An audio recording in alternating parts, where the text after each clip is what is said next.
There was a time when everything looked picture perfect. Business was thriving.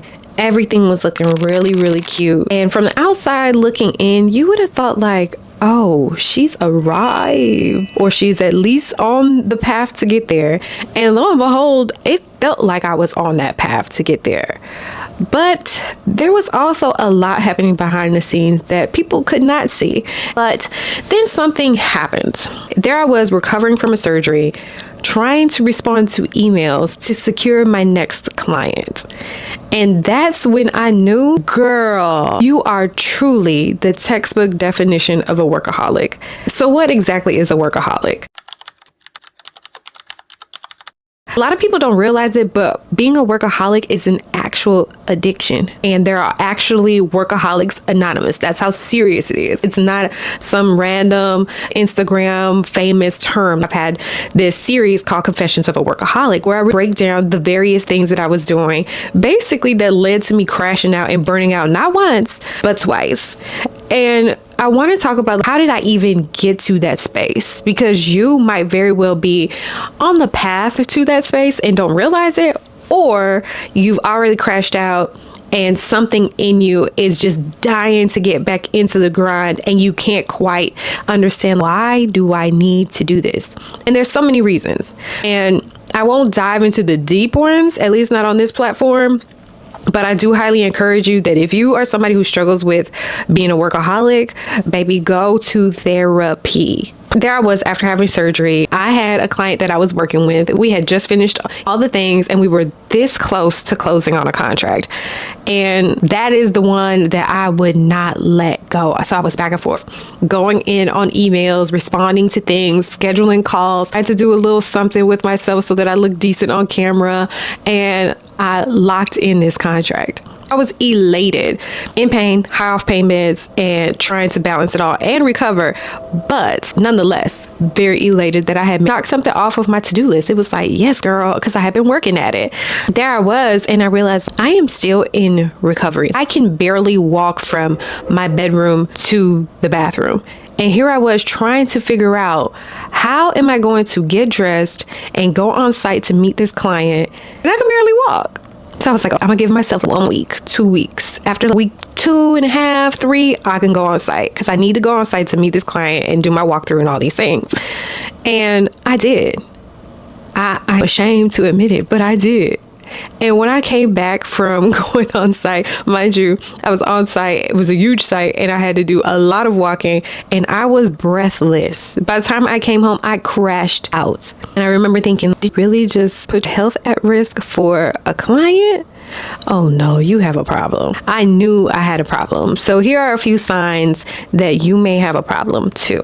One is the obvious. You put your health at risk. You know that you don't have the energy. You know that you need recovery time, and you are willing to put your health at risk in order to get the job done. I am so guilty of this. I have done this many times over, whether it was skipping a meal because I needed to take a meeting, whether it was not scheduling the doctor's appointment because my schedule was just too jam-packed. I have done this time and time again.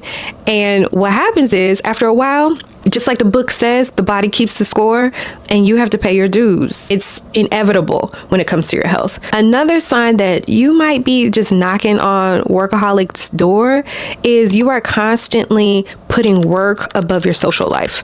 For example, instead of going on the family trip, you have your calendar booked out with all of the work. Or instead of showing up to the family birthday party, you're like, oh, sorry, can't make it. Work is always number one priority. So much so that where is your social life? You're starting to wonder, do I even have friends and family? Like, where are the people? And it's because the people are busy living life and you are too busy working that you're missing opportunities to be in community. Sign number 3, that you are literally like struggling this whole workaholic situation, is along the same vein of the last one, but your relationships are beginning to suffer. Maybe once upon a time, you were always active in the group chats, or you were always a person that didn't mind hopping on the 3-way call or the FaceTime calls, and all of a sudden you're too busy. You're either too exhausted from work or you are working. So you don't have the capacity to be fully present for your relationships. You're doing All of the things that you do not make the time out to be present for the people that you genuinely desire to be around. And that's the key. You are putting the relationships that you genuinely love and care for at risk because work is number one. And that's what happens when you are working all the time. Your mind is so boggled down with all of the things related to work, the things that you need to do, how you're going to hit the next milestone, that you're not thinking enough to hear what people are saying to you. So somebody might say, oh, I'm going through such a hard time in my relationship, but you don't have the capacity to really receive it or be of sound mind to provide any support because you are just mentally tapped. Another telltale sign that you are maybe a little bit of a workaholic is you stop prioritizing yourself. That's the biggest telltale sign for all of this, is that you literally start to put yourself on the back burner, the things that you really want beyond work. So you wanted to go on a vacation. You wanted to go for a walk. You wanted to read that book. You wanted to be out with your friends. You wanted to go to the gym. You're constantly saying, I'll get to it later, or maybe tomorrow. You're constantly putting your needs on the back burner in order to accomplish work. I remember my friends and I planned this fun cabin trip, and we did all the details. We planned food. We did the small little details of the things that we needed to do in order to have a good time. And it wasn't far away. It was maybe a 2-hour drive max.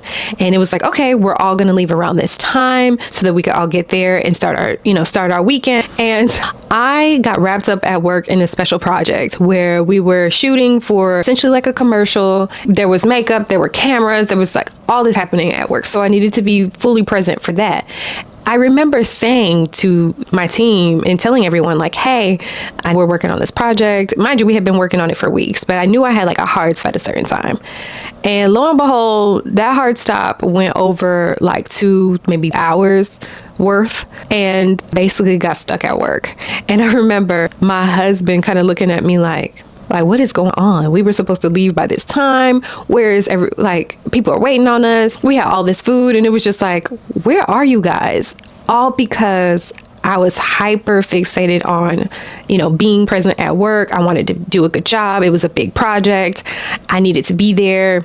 All the excuses that you can think of why being at work was more important than being on this trip that we had spent all this time and energy to plan and was really looking forward to. And that was an example of me basically putting work before the things that matter to me, because work was always number one. For the longest, it was always like my highest priority. I needed to get all these things done first, and then I could have fun. Well, the thing is, work never stops. There's always something to be done. There's always another project. There's always another milestone, especially if you are working for a corporation. Hell, even in entrepreneurship, there's always something that you are working towards. You know how to say, get to a stopping point so that you could close out and you know where to circle back to? Well, in my world, it felt like that was abnormal. And that's because that's what I believed in. So a lot of my beliefs were wrapped into, I have to be present. I have to give it 1,000%. It's the only way I'm going to excel. It's the only way I'm going to advance. It's the only way I'm going to make all this money. And truth be told, that's not always the case. So if you're struggling with this and you find yourself always needing to be present, to do things, to be there, feeling like if you're not there, it's not going to get done, something is off. Something is off, and it's better to take a pause and really do some deep dives to really uncover what it is that's driving your behavior, because what will happen is you will burn out because you don't have balance in your life and everything is all about work. It sounds that simple, but it's so much bigger than that, because people think that I'm only going to put in 8 hours at work and then I'm going to go to the gym and that fixes it. That sounds nice in theory. It does. And I believe that a lot of us think that that's all it takes. But when you have someone who is what I call a repeat offender of workaholism and have burned out more than once, then there is something else going on. And it is totally worth exploring, because it will give you the space to really uncover, why do I feel like I have to show up this way? And I can say that my experience was a reflection of how I grew up, and this need to constantly achieve, this idea that if I didn't do it for myself, who would, right? And that was rooted in my childhood experience. And it wasn't until all that came to light and I came to terms with it that I realized, I don't have to operate in that space anymore. That yes, some of it is very much a reality, but there is a way to still achieve and not burn out. You can have both. You can be successful without burning out, and learning kind of your natural cadence and rhythm, which is something that I have learned over the years. So I talk a lot about this whole concept of healthy hustle, which is essentially a work-life balance system that I have created that has helped me over the years. And I've been doing it, I don't know how many years now. It's so ingrained in what I do that sometimes I forget that it's even a thing. But it's really this idea of learning how to match your own natural cadence and energy. I have a history of going on sprint. I know that certain times of the year, if I lock in and I do exactly what I strive to do, kind of that whole concept of a 12-week year, if I lock in, I can make a lot of strides and get a lot done, and it's worthwhile because then I get my break. Then I have the space to have more leisure time, to enjoy my family a little bit more, to travel, whatever it is that to do. But in the midst of that, I have a daily healthy hustle routine where I incorporate physical activity, because without it, I would probably go nuts. So hot girl walks, a little gym session, totally required.